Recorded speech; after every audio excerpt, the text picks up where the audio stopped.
दोस्तों, इस बात में कोई शक नहीं है कि करोड़ों सालों पहले जीवन आज के मुकाबले ज्यादा भयंकर होता था। आज के छोटे दिखने वाले मकड़ियां भी उस समय इतने विशाल हुआ करते थे जो आज के इंसानों को तो कच्चा ही निगल जाए। धरती से गगन तक डायनासोर्स की इस तरह दहशत हुआ करती थी जिस वातावरण में हमारा अस्तित्व का होना किसी मजाक से ज्यादा और कुछ नहीं होता। लेकिन ये बात तो सिर्फ जमीन में रहने वाले जीवों की थी, क्योंकि समंदर के अंदर जीवन न आज भी इंसानों के लिए बना है और न ही लाखों सालों पहले बना था। क्योंकि उस समय समुद्र में राज एक ऐसे दानव की हुआ करती थी जिसे देख लेने से ही मानो आधी मौत आ जाया करती थी, और वो दानव कोई और नहीं बल्कि शार्कों के पूर्वज शक्तिशाली मेगालोडॉन हुआ करते थे।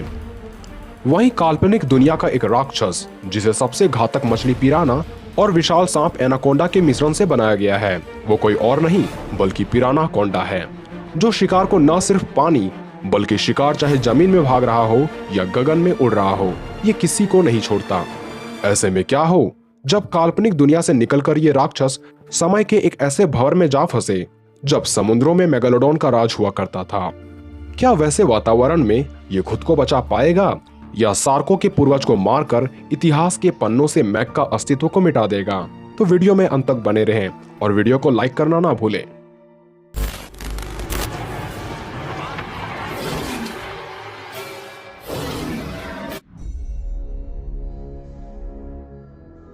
अगर बात करें मेगालोडॉन की तो ये एक प्राचीन शार्क हुआ करते थे जिसकी उत्पत्ति अर्ली मायोसिन यानी 23 मिलियन सालों पहले हुई थी, पर बदलते वातावरण के कारण प्लायोसिन इपोक में ये धरती को हमेशा के लिए अलविदा कह गए। वहीं बात करें पिराना कोंडा की तो साल 2012 में आई मूवी पिराना कोंडा में हमें पहली बार इस हाइब्रिड राक्षस को दिखाया गया।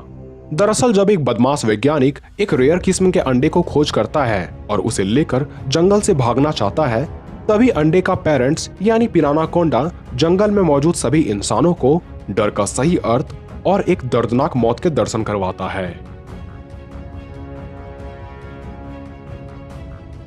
अगर दोनों के शारीरिक संरचना की बात करें तो शार्कों के पूर्वज मेगालोडॉन दिखने में तो किसी ग्रेट व्हाइट शार्क की तरह तो हुआ करते थे, मगर ये ग्रेट व्हाइट शार्क के मुकाबले 3 गुना ज्यादा विशाल और ताकतवर जबड़ों वाला हुआ करते थे।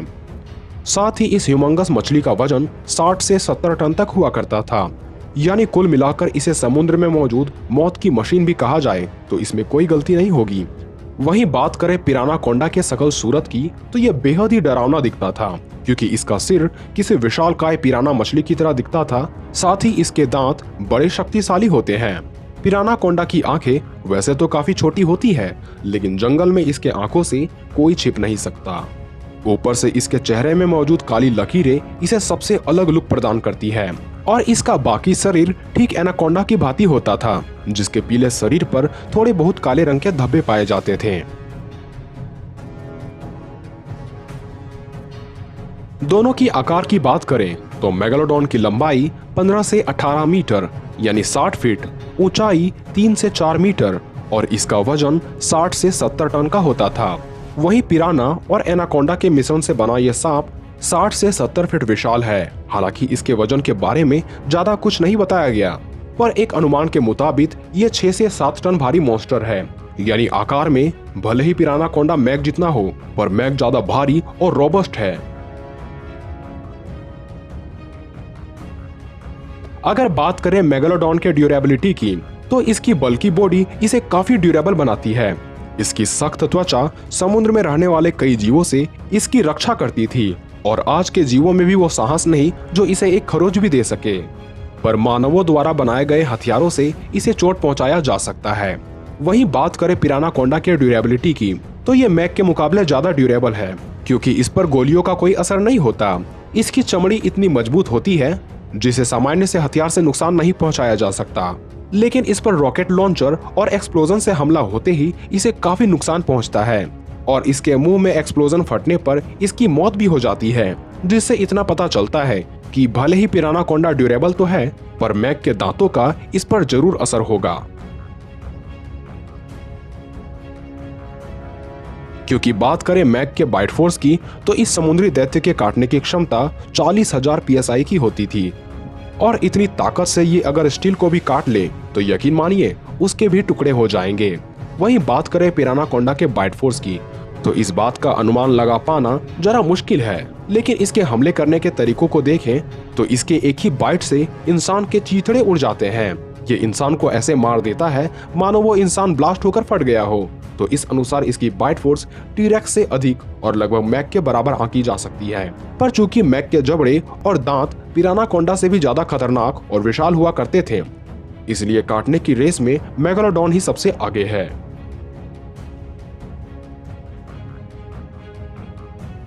दोनों के रफ्तार की बात करें तो एक मेगालोडॉन बाकी शार्कों के मुकाबले काफी तेज हुआ करते थे, क्योंकि इसकी पानी में तैरने की चाल 17 किलोमीटर प्रति घंटे की होती थी। यानी इसकी नॉर्मल चाल भी ग्रेट व्हाइट शार्क के नॉर्मल चाल से 2 गुना अधिक हुआ करती थी, और दूसरे अन्य शार्कों के मुकाबले ये 3 गुना ज्यादा तेज हुआ करते थे। और इस रफ्तार के पीछे का कारण है भारी मात्रा में ऑक्सीजन की खपत।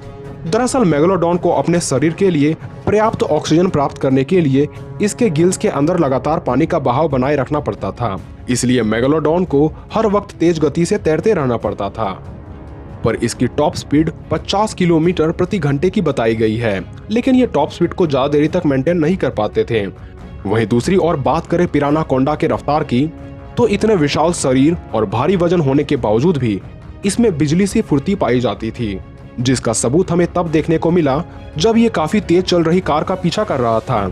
जमीन को छोड़कर पानी में भी इसकी गति लाजवाब की है, क्योंकि इसने पानी में तैर रही बोट का पीछा इस रफ्तार से किया था मानो ये उसे पकड़ ही लेता। इसलिए एक अनुमान के मुताबिक ये 60 से 70 किलोमीटर प्रति घंटे की रफ्तार से रेंग सकता है, जो अपने इसी रफ्तार को मेंटेन करते हुए ये अपने शिकार को भी मार सकता है।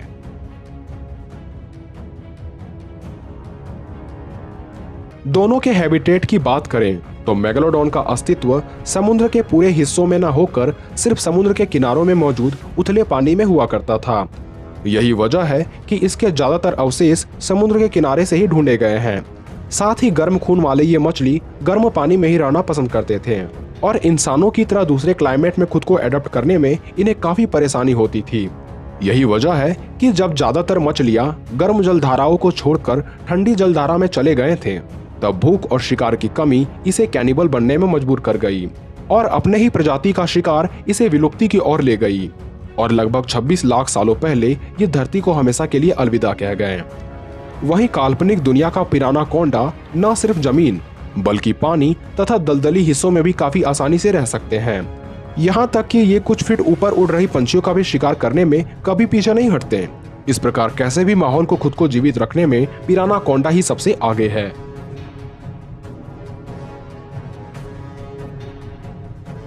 तो सभी बातों को गौर करें तो पता चलता है कि पिरानाकोंडा किसी भी क्लाइमेट में लड़ सकता है, जबकि मैक के लिए बैटल एरिना सिर्फ पानी के अंदर ही है। इसलिए बाहर यानी जमीन में तो बेशक पिरानाकोंडा से जीत पाना मैक के बस की नहीं, पर पानी के अंदर दोनों की लड़ाई काफी घमासान होती। पर मैक अपने विशाल जबड़े और विशाल शरीर की वजह से ये पिरानाकोंडा पर भारी पड़ता, क्योंकि पिरानाकोंडा के जबड़े काफी छोटे होते हैं। इसलिए मैक को मारने के लिए पिरानाकोंडा को उस पर कई हमले करने पड़ते। मगर वही मेगालोडॉन पिरानाकोंडा को एक बार भी पूरी ताकत से काट ले तो पिरानाकोंडा का खेल वहीं खत्म हो जाता। फिर आपका इस वीडियो पर क्या राय है, हमें कमेंट में लिखना ना भूलें। तो मिलते हैं अगले वीडियो के साथ।